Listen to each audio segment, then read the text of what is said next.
السلام علیکم ورحمۃ اللہ وبرکاتہ۔ الحمد للہ رب العالمین والعاقبۃ للمتقین والصلاۃ والسلام علی رسولہ الکریم۔ اعوذ باللہ من الشیطان الرجیم، بسم اللہ الرحمن الرحیم۔ لقد کان لکم فی رسول اللہ اسوۃ حسنہ۔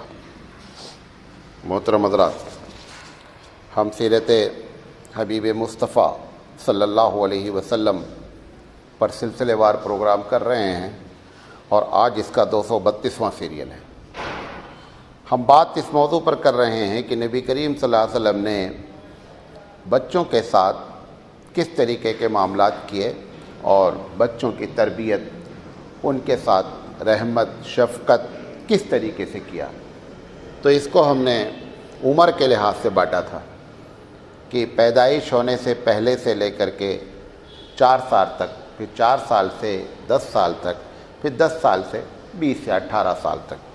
تو ہم تیسری کڑی میں چل رہے ہیں کہ جو بچے 10 سال سے بڑے ہو چکے ہیں اور 20 کے اندر ہیں، ان کے ساتھ نبی کریم صلی اللہ علیہ وسلم نے کیسے برتاؤ فرمایا۔ تو کچھ باتیں کل بیان ہوئی تھی، آج انشاءاللہ اس کو ختم کریں گے۔ سب سے پہلی بات تو یہ ہے کہ جس معاشرے میں نبی کریم صلی اللہ علیہ وسلم نے دین اور دعوت کا کام شروع کیا، اس میں لڑکیوں کی حیثیت جو ہے وہ بڑی خراب تھی۔ یہ جو خراب میں کہہ رہا ہوں، یہ ایسا نہیں کہ مکے کی بات ہے، عرب ساری دنیا کی حالت ہی تھی۔ 1860 کی بات ہے، 1860 تو ابھی قریب کی بات ہے۔ اللہ کے رسول تو 1860 میں ایک کانفرنس ہوئی تھی فرانس میں۔ اس کا ٹاپک یہ تھا کہ کیا عورت انسان ہے؟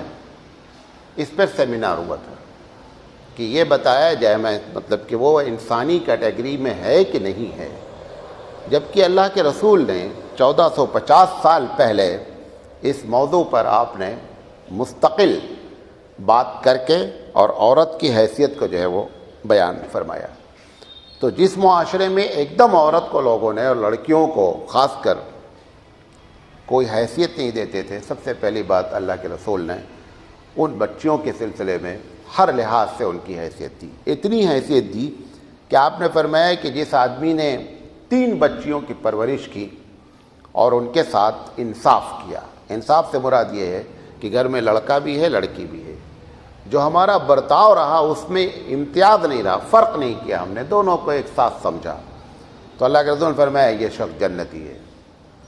ایک صحابی نے کہا اللہ کے رسول جس نے 2 لڑکی کی تربیت کی، کیونکہ ان کے 2 رہی ہوگی تو انہوں نے 2 کا سوال کیا، تو اللہ کے رسول صلی اللہ علیہ وسلم نے فرمایا کہ جس نے 2 کی تربیت کی وہ بھی جنتی ہے۔ ایک صاحب اور بیٹھے تھے، ان کے ایک ہی تھی، تو انہوں نے کہا اللہ رسول جس نے 1 لڑکی کی تربیت کی، آپ نے فرمایا کہ 1 لڑکی کی تربیت کرنے والا بھی جنتی ہے۔ تو اس طریقے سے جو بچوں کے ساتھ بہت بڑا رحم ہوا، اور خاص کر عورت بچی کے ساتھ، یہ اسلام کا ایک بہت بڑا احسان ہے۔ یہ ایک الگ بات ہے کہ آج یورپ ہماری مسلم عورتوں کو بھی یہ سمجھانے کی کوشش میں لگا ہے کہ اسلام سب سے زیادہ تمہارے اوپر ظلم ڈھاتا ہے۔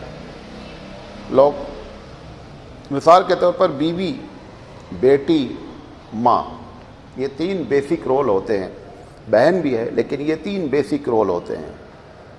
بیٹی کے سلسلے میں تو یہ حدیث کہ جس نے تربیت کی وہ جنت میں جائے گا۔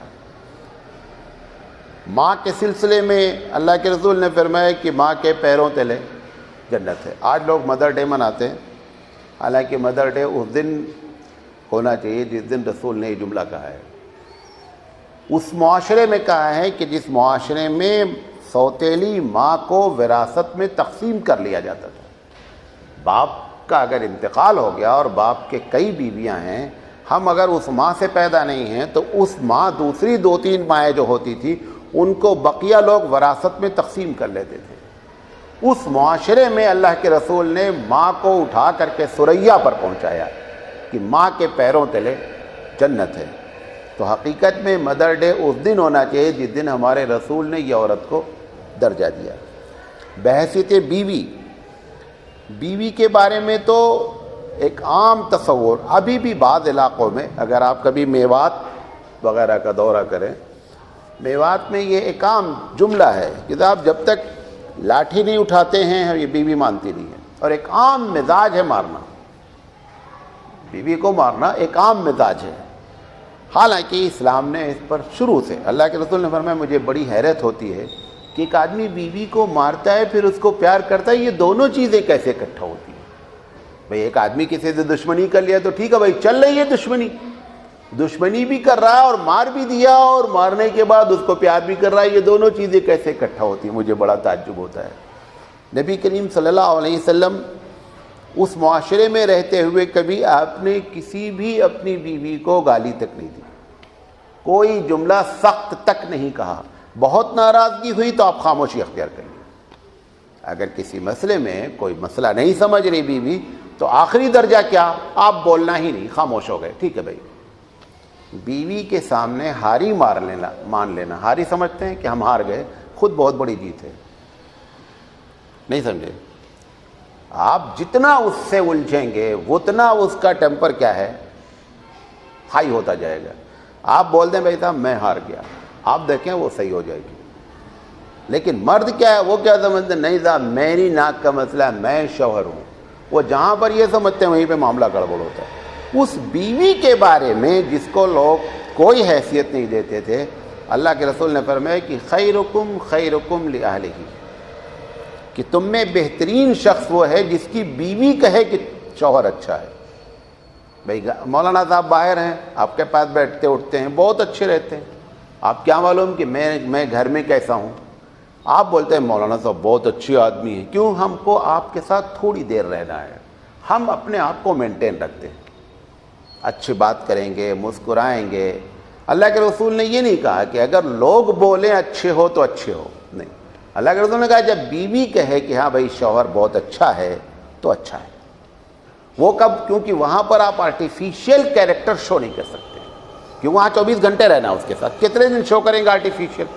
ایک دن 2 دن کی بات ہو، چلو ٹھیک ہے، ہمیشہ ہی رہنا اس کے ساتھ، تو وہ جو مصنوعی کیریکٹر ہے، آرٹیفیشیل کیریکٹر ہے، وہ چل نہیں پاتا ہے وہاں۔ لہذا ہر حال میں اوریجنل کیریکٹر وہاں پہ کیا ہوتا ہے، شو ہوتا ہے۔ تو اس لیے اللہ کے رسول نے اس کو یہ کہا کہ اگر عورت یہ کہے کہ شوہر اچھا ہے تو اچھا ہے۔ تو عورتوں کے ساتھ بہت احسانات اسلام نے کیے، اور جس جگہ سے عورت کو کیچڑ سے نکال کر کے اٹھا کر کے اس نے تخت پر بٹھایا، بہت بڑا کمال ہے۔ تو ایک ہی اللہ کے رسول نے عورتوں کے ساتھ خاص احسان فرمایا۔ اس کے بعد نبی کریم صلی اللہ علیہ وسلم نے اس بات کی بھی کہ یہ جو گھر کی ذمہ داری ہے ہمارے بچوں کی، ہماری کہ مطلب بچوں کو پڑھانے کے لیے، بچوں کا خرچہ دیکھنے کے لیے، آپ صلی اللہ علیہ وسلم فرمایا کہ لوگ اس کو سمجھتے ہیں یہ کیا چھوٹا جرم ہے کہ ایک آدمی اپنے گھر والوں پر خرچہ نہ کرے۔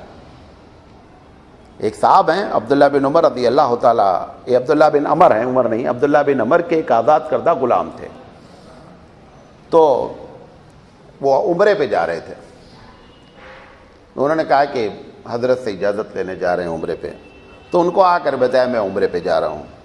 تو معلوم نہیں کیوں ان کو ڈاؤٹ ہوا، تو انہوں نے کہا کہ آپ جا رہے ہیں عمرے پر، پیدل کا سفر ہے، 2-2.5 مہینے کا معاملہ ہے، تو گھر میں 2-2.5 مہینے کے لیے راشن پانی کر دیا ہے؟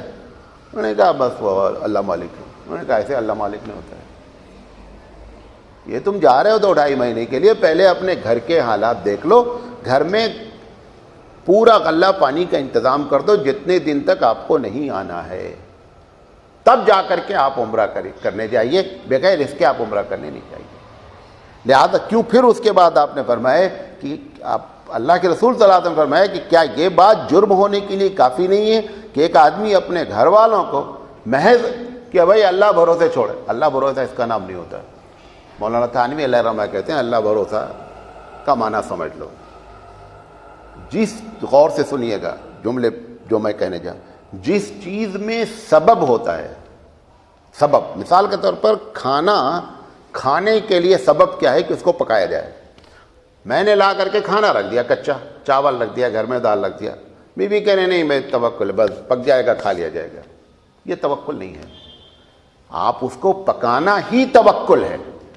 تھانوی علیہ رحمہ کہتے ہیں کہ اسباب کو اختیار کرنا توکل ہے۔ اب اس کے بعد کھانا پیٹ میں چلا گیا، اب آپ کے اختیار میں ہضم کرنا نہیں ہے.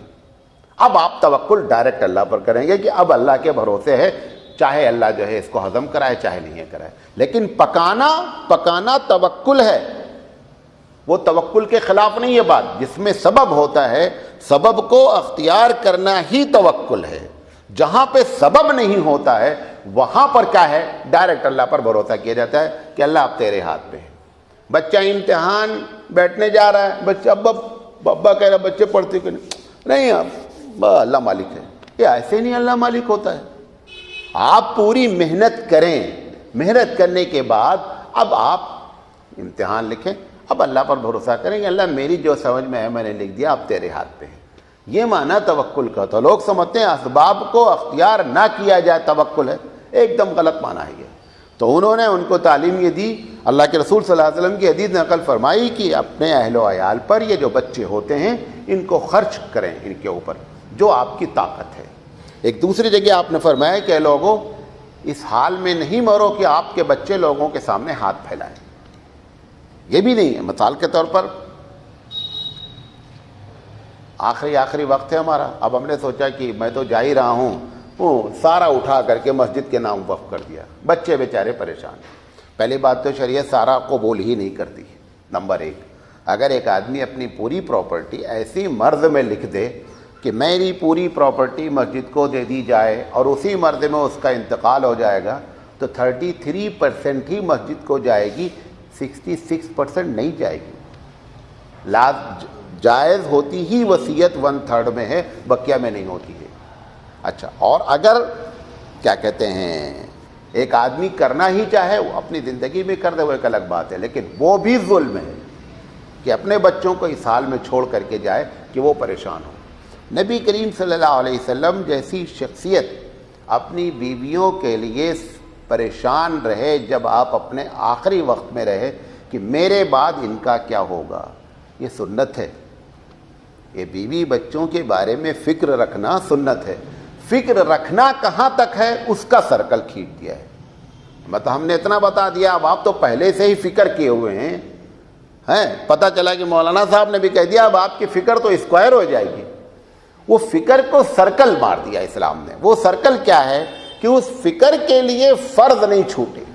نمبر ایک، اس فکر کے لیے حرام کاری نہیں ہو، اس فکر کے لیے حقوق نہیں مارے جائیں، بقیہ ان کے فکر کرنا سنت ہے. مولانا تھانوی علیہ الرحمہ نے لکھا ہے کہ اللہ کے رسول جیسی ذات اپنی بیوی کے بارے میں فکر مند ہوئی کہ میرے بعد ان کا کیا ہوگا.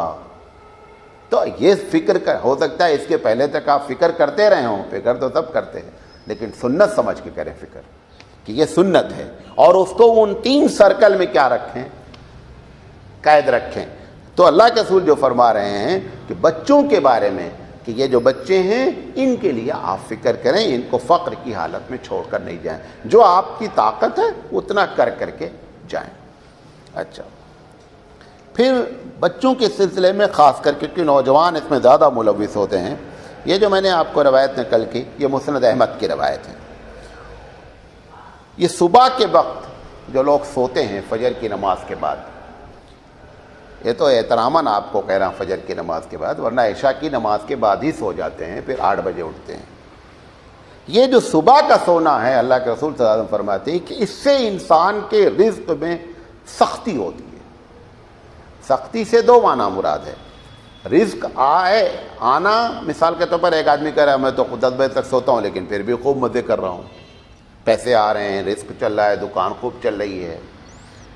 حقیقت کیا ہے، دکان کا چلنا، پیسے کا آنا اپنی جگہ، اس پیسے سے سکون کا ملنا وہ نہیں ہوتا ہے. پیسہ تو آ سکتا ہے لیکن سکون نہیں ملتا ہے. یہ اگر اللہ کے رسول نے فرمایا کہ بچوں کو خاص کر اس کی تربیت دی جانی چاہیے کہ بچے صبح کے وقت نہیں سوئیں. بہت سے ہمارے اکابرین ہیں، چھوٹے بچے ابھی 2-4 دن کے ہوتے ہیں، ان کو بھی کہتے ہیں ماؤں سے کہ فجر میں اٹھاؤ، ان کو بھی اٹھا دو، تھوڑی دیر یہ اٹھے رہیں، جگے رہیں. اور آپ جس گھر میں صبح اٹھتے ہیں لوگ اور اٹھنے کے بعد قرآن پڑھتے ہیں، ان کے گھر میں رونق ہوتی ہے. تو اس طریقے سے بچوں کی تربیت ہم کو بھی کرنی چاہیے کہ سونے کی عادت نہیں ڈالنی چاہیے. آپ کو معلوم ہے برٹش کا ایک بہت بڑا رائٹر اس نے لکھا ہے کہ دنیا کے 67% لوگ اپنے ایم کو نہیں پا پاتے بیکاز آف سلیپنگ. اب آپ کو مثال کے طور پر اسی لیے تو ہم نے دکان کھولنے کا ٹائم ہی رکھ دیا کیا 10 کے بعد, یہ سونے کے چکر سے ہوا ہے. ورنہ دیکھا جائے جب موسم گرم ہو رہا ہے تو ہونا یہ چاہیے کہ 7 بجے سے لے کر 12 بجے تک دکان چلے, 12 سے لے کر 4 بجے تک بند رہے, پھر اس کے بعد کھلے. اب موسم جو جس طرح سے موسم چلتا رہتا ہے, لیکن وہ بندہ کھولتا ہی دکان پہلے 10 تھا, اب 10 سے لٹک رہا ہے, 10:30 سے پہلے دکان کھلتی ہی نہیں. وہ سارا چکر کس کا ہے؟ سونے کا ہے.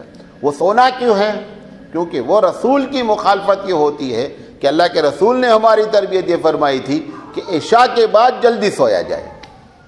جب جلدی بندہ سوئے گا, آپ سو ہی نہیں سکتے 4 بجے 5 بجے کے بعد. نیند ہی کر رہا ہے بندہ 12 کے بعد, تو یقینی بات ہے کہ فجر میں نہیں اٹھ سکتا. وہ یہ فجر میں جو لوگ نہیں اٹھتے اس کی بنیادی وجہ کیا ہے کہ سونے کا ٹائم انہوں نے کیا ہے, اللہ کے رسول کی مخالفت کی ہے, لہذا اس کی وجہ سے فجر بھی جاتی ہے اور برکت بھی جاتی ہے. لہذا بچوں کو اس سلسلے میں ہمارے نبی کریم صلی اللہ علیہ وسلم نے تربیت فرمائی. اللہ کے رسول صلی اللہ علیہ وسلم تعلیم کے سلسلے میں بچوں کے بارے میں بڑے فکر مند رہتے تھے کہ بچوں کو تعلیم دی جائے. دیکھیں, دنیا کی جو ہر چیز کھلتی ہے وہ علم سے کھلتی ہے. یہ جو آپ دیکھ رہے ہیں کہ مسلم پوری دنیا میں پریشان ہیں, اس کی ایک بنیادی وجہ کیا ہے؟ ایجوکیشن نہیں ہے, تعلیم نہیں ہے. تعلیم اگر ہے, آپ دیکھیں اسی شہر میں آپ دیکھیں کوئی ایک دن فٹ پاتھ پہ دکان لگتی ہے نا شہر میں, مجھے ایگزیکٹ نہیں معلوم ہے کس دن لگتی ہے. آپ نوٹ کریں کہ اس میں جو دکان پہ فٹ پاتھ پہ لگانے والے لوگ ہیں وہ مسلمان ہیں, اور اس فٹ پاتھ پہ خریداری کرنے والے بھی مسلمان ہیں. میں شہر کم جاتا ہوں لیکن میں یہ ساری چیزیں نوٹ کرتا رہتا ہوں. آپ بھی کسی دن جا کر کے دیکھیں کہ وہ فٹ پاتھ پہ جو لگی دکانیں ہیں وہ کس کی ہیں؟ مسلمانوں کی ہیں, اور خریداری کرنے والی برقعے والی عورتیں زیادہ نظر آ رہی. وجہ کیا ہے؟ جب آدمی کے پاس تعلیم نہیں ہوتی ہے تو نیچے سے بیچارہ رہتا ہے. تو تعلیم کی اللہ کے رسول نے بڑی اہمیت فرمائی. تعلیم سے مراد صرف قرآن کی تعلیم ہی نہیں, قرآن کی تعلیم تو اول ہے, لیکن اس کے علاوہ بھی پیٹ کی بھی تو تعلیم ہونی چاہیے. کھاؤ گے کیا بھئی؟ اس دنیا میں آئے ہو, پیٹ لے کر کے آئے ہو نا. آپ دیکھیں کہ جب بندہ کچھ نہیں کر پاتا بچہ, تو اللہ تعالیٰ بولتا بھائی چلو ہم اس کی ذمہ داری لیتے ہیں. وہ ماں کے سے رزق پیدا کر دیتا ہے کیونکہ ابھی یہ کچھ ہاتھ پیر نہیں مار سکتا. جب آپ ہاتھ پیر مارنے والے ہو گئے تو آپ کی ذمہ داری ہے کہ اب آپ رزق حاصل کریں. جب تک نہیں کر سکتے تھے تب تک اللہ نے ذمہ داری لے رکھی تھی, فری میں دودھ آ رہا تھا. لہذا تعلیم جو ہے اس لیے بھی کہ ہم اس سے ہم معاشرے میں سکون سے رہیں, اور تعلیم اس لیے بھی کہ ہم کو اپنا پیٹ چلانا ہے. تو جو ایجوکیشن پیٹ سے جڑا ہوا ہے اس کو بھی حاصل کیا جائے.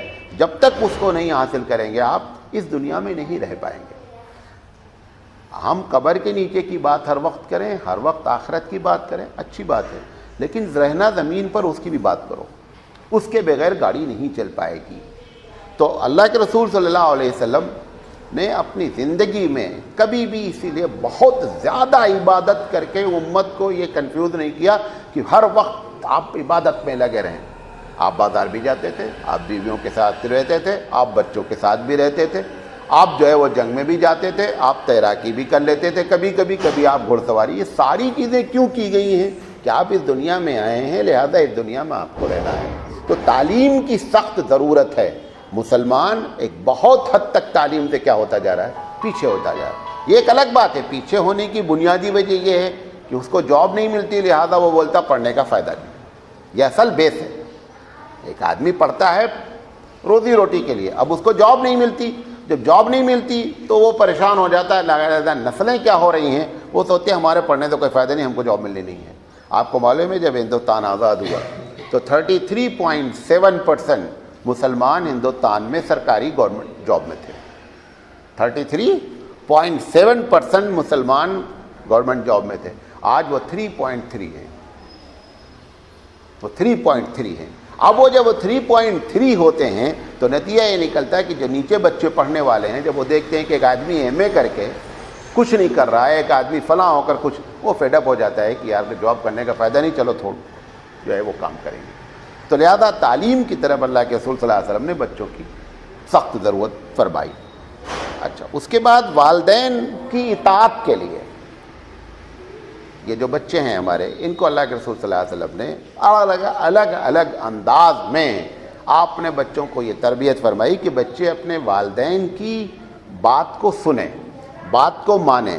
یہاں تک کہ آپ نے قرآن مجید نے یہاں تک فرما دیا کہ شرک کے بعد اگر دوسرا کوئی گناہ ہے تو دو علماء کی رائے ہے کہ شرک کے بعد سب سے بڑا گناہ والدین کی نافرمانی ہے، یا شرک کے بعد سب سے بڑا گناہ جھوٹی گواہی ہے۔ جھوٹی گواہی چھوٹا موٹا گناہ نہیں ہے، بہت بڑا گناہ ہے۔ یہ دونوں چیزیں شرک کے بعد سب سے بڑا گناہ ہے۔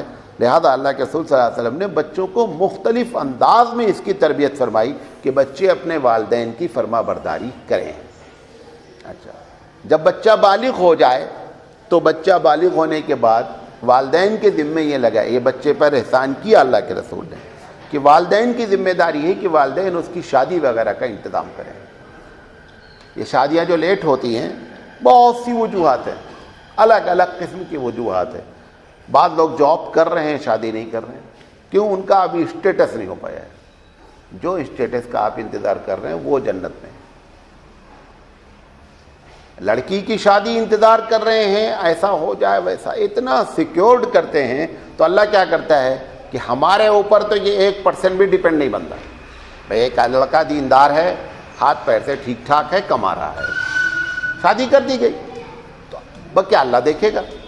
نہیں، وہ بھائی صاحب لڑکا جو ہے وہ گھر میں سب سے بڑا نہیں ہونا، ہاں اس کی امی اگر مر گئی ہوں تو بہت اچھا ہے، کیونکہ ساس کی پرابلم نہیں ہونا۔ یہ اتنا زیادہ اس میں سیکیورٹی حاصل کرتا ہے، اس میں لیٹ ہوتا رہتا ہے۔ تو اللہ تعالیٰ کیا کہتا ہے کہ یہ ہمارے اوپر تو کچھ بھی نہیں، سارا سب کچھ اپنی سیکیورٹی لے رہا ہے، لہذا لیٹ دیم ڈو، ان کو کرنے دو جو کر رہے ہیں۔ یہ شادی اللہ کے رسول نے فرمایا ہے کہ 3 چیزوں میں جلدی کرو۔ نماز کا جب وقت ہو جائے نماز پڑھ لو، جنازہ تیار ہو جائے ڈیلے نہیں کرو، لڑکے لڑکی کی شادی کا ٹائم ہو جائے، مناسب رشتہ آ جائے، شادی کرو۔ اور اگر شادی نہیں کر سکتے، پیسے نہیں ہیں مثال کے طور پر، پھر آپ نے تربیت ان کی فرمائی کہ آپ روزہ رکھیں۔ نوجوانوں کو آپ نے فرمایا کہ اگر شادی کرنے کی پوزیشن میں نہیں ہے، وہ چاہے لڑکی ہو یا لڑکا ہو، تو اس کو چاہیے کہ وہ روزہ رکھے۔ والدین کو خود بھی اور بچوں کو بھی اس بات کی تاکید فرمائی گئی کہ اگر بچے بڑے ہو جائیں تو یہ ذمہ داری والدین کی بھی ہے اور بچوں کی بھی ہے کہ وہ شادی کریں، اسٹیٹس دیکھنے کی فکر نہیں کریں، کیونکہ جتنی چیزیں آپ طلب کر رہے ہیں وہ حوروں میں ملے گی، یہاں نہیں ملنی ہے۔ حور یہاں پائی نہیں جاتی، حور کہاں ہے؟ جنت میں ہے، وہاں انشاءاللہ جتنا اسٹیٹس ہے وہ تلاش کر لیجیے گا۔ بچے کو یہ بھی تربیت فرمائی ہے اللہ کے رسول نے کہ تیرا جو مال ہے اور تو، مثال کے طور پر ایک والد نے بچے کی پاکٹ سے 100 روپیہ نکال لیا، کرتا ٹانگا لڑکے نے گھر میں، ابا نے 100 روپیہ نکال لیا۔ ابا کے اوپر یہ نہ چوری ہے اور نہ ابا کا یہ نکالنا غلط ہے، شرط یہ ہے کہ وہ شرارتاً نہ نکال لیں، وہ ضرورتاً نکال لیں۔ اب پتہ چلا کہ مولانا صاحب نے بتا دیا ہے کہ ابا صاحب نکال سکتے ہیں، اب وہ ستانے کے طور پر ابا صاحب بچے کے جیب سے پیسہ نکالنے کے ہم بھی نکالیں گے، چوری نہیں ہوگی۔ اگر باپ کو ضرورت ہے، پہلی بات تو قبل اس کے کہ وہ ہماری پاکٹ سے نکالے، اس سے پہلے ہم ان کی ضرورت پوری کریں۔ لیکن اگر ہم نے نہیں ایسا کیا اور والد نے پیسے نکال لیے یا والدہ نے پیسہ نکال لیا تو نہ یہ چوری۔ حضور نے فرمایا انتا و مالو کا لیبی کا، تو بھی اور تیرا مال بھی دونوں تیرے باپ کا ہے۔ تو یہ بچوں کو اس لیے بتایا گیا ہے کہ اگر والدین نے ایسا کیا تو یہ پہلی بات تو تمہاری ذمہ داری ہے کہ والدین کو لک آفٹر کریں، دیکھیں۔ اگر نہیں ہوا اور انہوں نے پیسے نکال لیے تو ایسی شکل میں یہ چوری کی بات نہیں ہوگی۔ یہ بھی بچوں کے ذہن میں بات اللہ کے رسول صلی اللہ علیہ وسلم نے ڈالی۔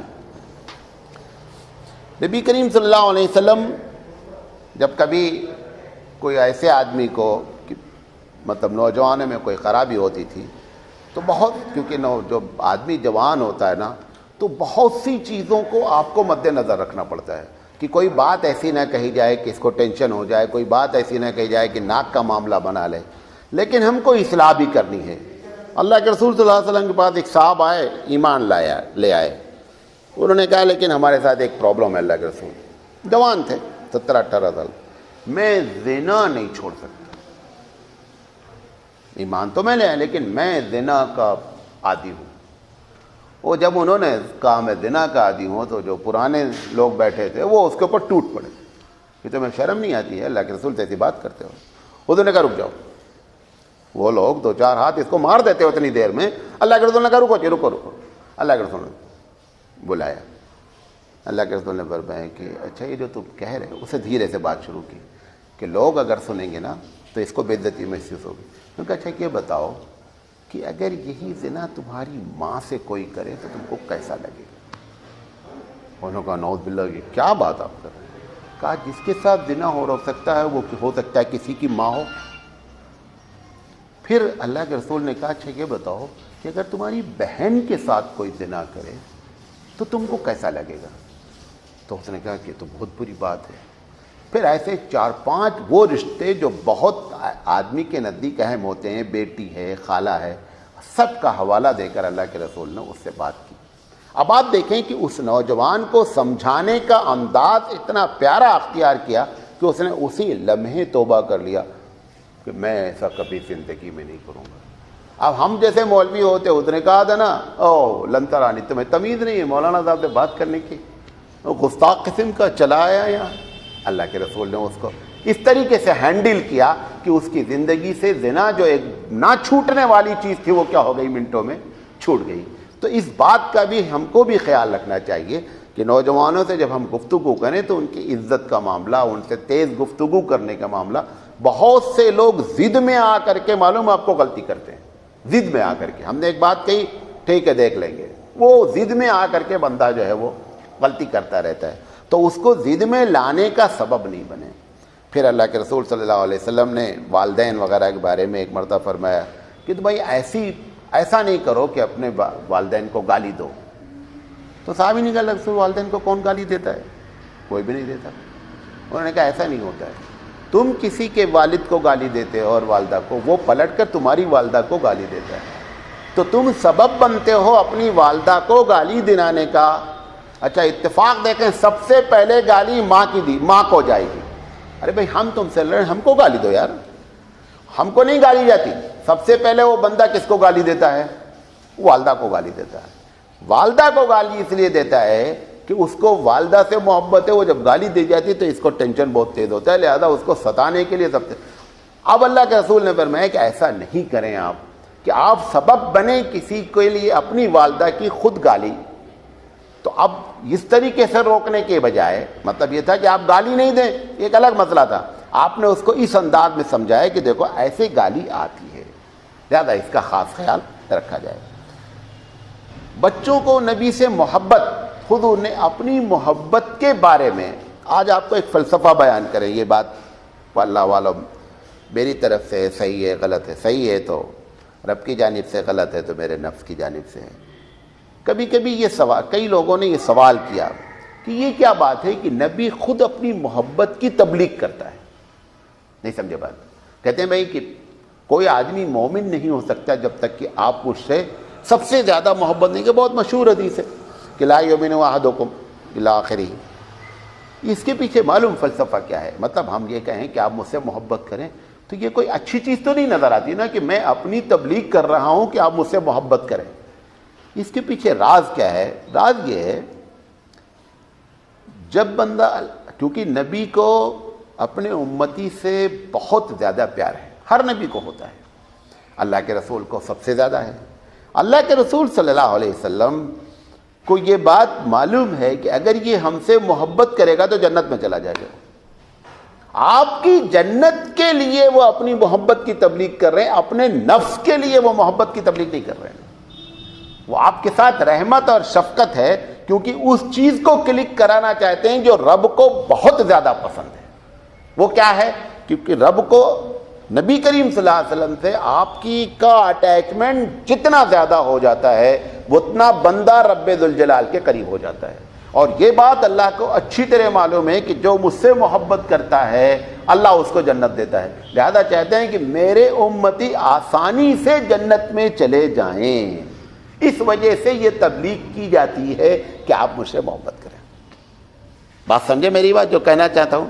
تو نبی کریم صلی اللہ علیہ وسلم بچوں کو شروع سے اس بات کی تعلیم دیتے تھے کہ رسول سے تم کو محبت کرنی ہے. ہم کو بھی چاہیے کہ ہم اپنے بچوں کو بچپن سے اس بات کی تعلیم دیں کہ اللہ کے رسول کی محبت ہمارے بچوں کے دلوں میں بچپن سے آئے. ویسے یہ اللہ کا فضل ہے کہ مسلمان دو چیز سے زبردست محبت کرتے ہیں. ایک قرآن کریم سے، عمل کریں نہیں کریں وہ ایک الگ مسئلہ ہے، لیکن قرآن کریم سے ان کو عقیدت محبت زبردست قسم کی ہے. ایسے ہی رسول سے ان کی محبت زبردست قسم کی ہے، بھلے فجر کی نماز چھوڑیں اسی رسول کے کہنے کے باوجود بھی، لیکن محبت اپنی جگہ ہے. میں دبئی میں ایک تقریر کر رہا تھا تو ایک ڈاکٹر صاحب تھے، بہت قابل آدمی. مولانا لوگوں کو لفٹ نہیں دیتے تھے وہ، کیونکہ جو زیادہ قابل ہو جاتا وہ سب سے زیادہ سمجھتا ہے کہ اس دھرتی پر سب سے زیادہ جو پریشانی پیدا کرنے والے لوگ ہیں وہ علماء ہیں، وہ جو زیادہ پڑھے لکھ رہے تھے. تو کسی طریقے سے وہ ان کو پکڑ کے لے کر آ گئے تھے تقریر میں کہ بھئی آج چلو تم کے ایک مولوی کی تقریر سناتے ہیں. وہ اتفاق سے ڈنمارک کا واقعہ ہوا تھا، تو اسی پر تقریر ہو رہی تھی. تو میں نے تقریر کی جو اللہ نے توفیق دی. جب تقریر ختم ہو گئی تو انہوں نے کہا کہ I want to ask a question. ہم نے کہا کہ ہمیں کیا معلوم ڈاکٹر فاکٹر. ابھی انگریزی بول رہے ہو، ٹھیک ہے، بہت سے لوگ انگریزی بولتے ہیں، انگلینڈ میں جاہل بھی انگریزی بولتا ہے. تو ہم نے کہا پوچھیے ڈاکٹر صاحب. بعد میں معلوم ہوا ڈاکٹر نے کہا پوچھیے. کہا کہ یہ جو آپ نے تقریر کی ڈنمارک کے بارے میں، لوگوں نے جانیں دے دی، احتجاج کیا، جلوس نکالا، مر گئے، سینکڑوں لوگ جو ہے شہید ہو گئے، یہ کیسی ان کی محبت ہے؟ اسی نبی کی بات نہیں مانتے اور فجر کی نماز چھوڑتے ہیں. کتنی باتیں رسول کی نہیں مانتے اور ایسے معاملے میں جان دے دیتے ہیں. ہم کو لگتا ہے یہ سب ڈھکوسلا ہے، سیاست ہے. میں نے ان سے کہا دیکھو ایسی بات نہیں ہے. بات یہ ہے تمہاری ماں سے تمہارا تعلق نہیں اچھا ہے، تمہاری ماں سے تمہاری بنتی نہیں ہے. اگر میں تمہاری ماں کو گالی دوں تو تم کو غصہ آتا کہ نہیں آتا ہے؟ کہا آتا. ہم نے کہا آپ کو غصہ کیوں آتا ہے؟ جب تمہاری ماں کے تم نافرمان بندے ہو تو تمہاری ماں کو کوئی گالی دے تم کو غصہ آنا ہی نہیں چاہیے. ہم نے کہا آتا ہے. کہا ہم نے کہا ہم نبی کے نافرمان امتی صحیح، لیکن اس کا یہ مطلب نہیں کہ کوئی گالی دے تو ہم کو غصہ نہیں آئے. یہ ایک الگ چیز ہے. کیوں؟ کیونکہ نبی کا عشق آج بھی امت محمدی میں سب سے بڑھ کر کے ہے. وہ سب کچھ برداشت کر سکتا ہے، اس کا جتنا بس چلے گا. اگر کوئی نبی کو اس کے سامنے برا کہے گا، جو بھی بس چلے گا وہ کر کے گزرے گا، آگے پیچھے کچھ نہیں دیکھے گا. رنگیلا رسول ایک کتاب لکھی گئی کلکتہ میں، بہت پرانی کتاب. اس کے رائٹر کو ایک رکشے والے نے مارا، جان سے مار دیا. جب مار دیا تو اس کے وکیل نے کہا کہ تم کہہ دینا کہ میرے اوپر دیوانگی کا دورہ پڑ گیا لہذا یہ ہو گیا، تو پھانسی کی سزا نہیں ہوگی. وکیل نے بہت اس کو سمجھایا یہی بولنا ہے. اچھا اس کا کہنا تھا بھائی ہم نے ہوش و حواس سے مارا، میں کیوں بولوں گا یار، میں نے تو جان بوجھ کر مارا. اس نے کہا نہیں یہی بولنا ہے تاکہ تم پھانسی کی سزا سے بچ جاؤ. خیر وہ سوچا کہ وکیل کو یہاں بول دیتے ہیں. اچھا ٹھیک ہے جو تم کہہ رہے ہو وہی بول دیں گے. جج نے پوچھا جب آخری اجرا ہوئی، اس نے کہا بھائی تم نے یہ قتل کیا؟ اس نے کہا ہاں صاحب میں نے یہ قتل کیا. کہا تمہارا وکیل کہتا ہے کہ تمہارے اوپر دیوانگی کا غلط کہتا ہے. میں ہوش و حواس پہ تھا، میرے نبی کے خلاف اس نے یہ کتاب لکھی، رنگیلا رسول اس کا نام رکھا، یہ ہمارے نزدیک سب سے بڑا جرم کیا لہذا اس کی سزا قتل ہے. میں نے جان بوجھ کر قتل کیا، جو سزا آپ کو دینا وہ دے دیجیے. آخرکار اس کو پھانسی ہوئی، لیکن عشق رسول کی وجہ سے وہ اپنی بات سے پلٹا نہیں.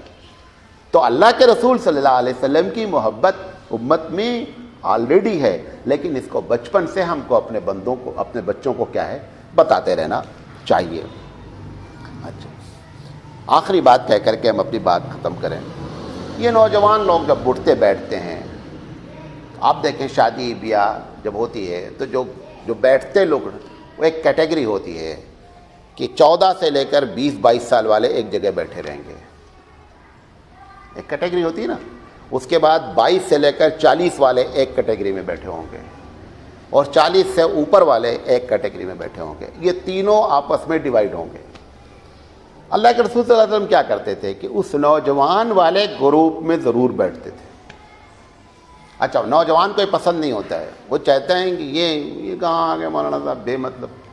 اس کی وجہ کیا ہوتی ہے کہ جو باتیں وہ کرتے ہیں وہ چاہتے نہیں ہیں کہ مولانا صاحب سنیں.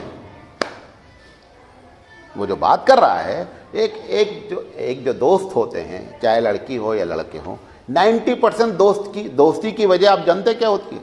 90% دوستی کی وجہ یہ ہوتی ہے کہ ان کو وہ باتیں کرنی جو آپ سے نہیں کر سکتے. بہت کم دوست ایسے ہیں جس کی بنیاد دین ہے کہ بیٹھ کر کے کبھی دین کے بارے میں بات کریں کہ مسلمانوں کا کیا ہو رہا ہے, اسلام کا کیا ہو رہا ہے, شہر کے حالات ایسے ہیں, مسلمانوں کے اکنامک پوزیشن. یہ گفتگو کرنے والے 10% نوجوان ہوتے ہیں. 90% جو بات کرتے ہیں وہ بات کرتے ہیں کہ جو اپنے بڑوں کے سامنے نہیں کر سکتے. اس لیے حضور صلی اللہ علیہ وسلم پوچھا گیا کہ چوری کسے کہتے ہیں, چوری کی ڈیفینیشن کیا ہے؟ اللہ کے رسول نے بڑی بہترین بات فرمائی. آپ نے فرمایا کہ جب کوئی کام تم کرنا چاہو اور یہ چاہو کہ ہمارا بڑا نہ دیکھے تو سمجھ لو چوری کر رہے ہیں آپ. کوئی بھی کام آپ ایسا کر رہے ہیں, آپ چاہ رہے ہیں کہ بڑے ہمارے نہیں دیکھیں, تو تم کو خود فیصلہ لے لینا چاہیے کہ میں چور کی کیٹیگری میں داخل ہو گیا ہوں. تو یہ جو نوجوان گروپ بندی کر کے رہتے ہیں اس کا نتیجہ یہ ہوتا ہے کہ ان کے اندر جو غلط نظریات پنپتے رہتے ہیں اس کو گائیڈ کرنے والا کوئی نہیں رہتا ہے, کیونکہ انہوں نے گروپ بندی کر رکھی ہے. وہ بیٹھیں گے, اٹھیں گے, بات کریں گے تو اسی کیٹیگری سے کریں گے. لہذا اس کیٹیگری میں بڑے لوگوں کو ضرور جا کر کے کبھی کبھی ان کی اصلاح کرنی چاہیے. ایک تو ان کے اندر جو باطل نظریات آتے ہیں وہ ختم ہوتے ہیں, جو اس میں علماء ہوتے ہیں ان کی ذمہ داری بہت زیادہ ہو. ہم اتنا لے دے کر کے علماء لوگ رہتے ہیں نا کہ ہم سے یہ نوجوان قریب ہو ہی نہیں پاتا. ہم اتنا زیادہ اپنے بہت زیادہ جو بڑے ہیں وہ تو اتنے ہیں کہ علماء بھی ان سے نہیں قریب ہو سکتے. آپ لائن میں لگے رہیے, مسافہ مل گیا تو سمجھ جاؤ تمہاری بہت بڑی قسمت. یہ جو ہم نے چکر جتنا بڑا عالم ہو وہ اتنا زیادہ اوپن ہو کہ لوگ اس سے ملیں, اپنے دل کی باتیں کریں اور اس سے وہ ان کے پرابلم سالو کریں. جتنے بڑے عالم ہو جاتے ہیں وہ اتنا ہی پبلک سے کیا ہو جاتے ہیں, وہ دور ہو جاتے ہیں. چند ان کے 12 لوگ ہوتے ہیں وہ ان کو جو انفارمیشن دیتے رہتے ہیں, سمجھتے دنیا اسی طرح چل رہی ہے. لیکن حقیقت کیا ہے کہ سب سے بڑے آدمی کو سب سے زیادہ کلوز رہنا چاہیے پبلک سے, تاکہ وہ ان سے گھل مل کر اپنے دل کی بات کریں. لیکن ہم لوگ یہی کرتے ہیں نا کہ وہ جب آیا کبھی ڈانٹ دیا, کبھی ہم نے کہہ دیا کہ یہ کوئی سوال ہے تو میں تمہارے دماغ میں اسی قسم کی باتیں اٹھتی. اس طریقے سے اگر ہم بات کرتے ہیں تو پھر نوجوان ہم سے قریب نہیں ہوتے. لہذا یہ بھی اللہ کے رسول صلی اللہ علیہ وسلم کی تربیت ہے کہ آپ نوجوانوں سے اس طریقے سے باتیں کریں کہ وہ اپنے دل کی بات آپ سے کہیں, ان کا جو ڈاؤٹس ہے وہ اپنے بات کریں, اور آپ اس ڈاؤٹ کو ان کے عقل کے اسٹیٹس کے مطابق اس کو حل کرنے کی کوشش کریں. جیسے اس نوجوان نے زنا کی بات کی تو آپ نے قرآن کی آیت پڑھ کر کے اور جہنم کا دے کر نہیں ڈرایا, بڑی لاجیکل چھوٹی چھوٹی باتیں کی اور بندے کی کھوپڑی میں بات اتر گئی. اب وہ جہنم ڈرائی جاتی ٹھیک ہے, لیکن اللہ کے رسول نے جو حکمت اختیار کی وہ نہایت ہی اچھی اختیار کی. یہ باتیں آپ کے سامنے رکھنی تھی. اللہ تعالیٰ سے دعا ہے کہ اللہ تعالیٰ ہمیں کہنے سے زیادہ عمل کرنے کی توفیق عطا فرمائے. وآخر دعوانا ان الحمد للہ رب العالمین. سبحان اللہ وبحمدہ, سبحانک اللہم وبحمدک, اشہد ان لا الہ الا انت, استغفرک واتوب الیک.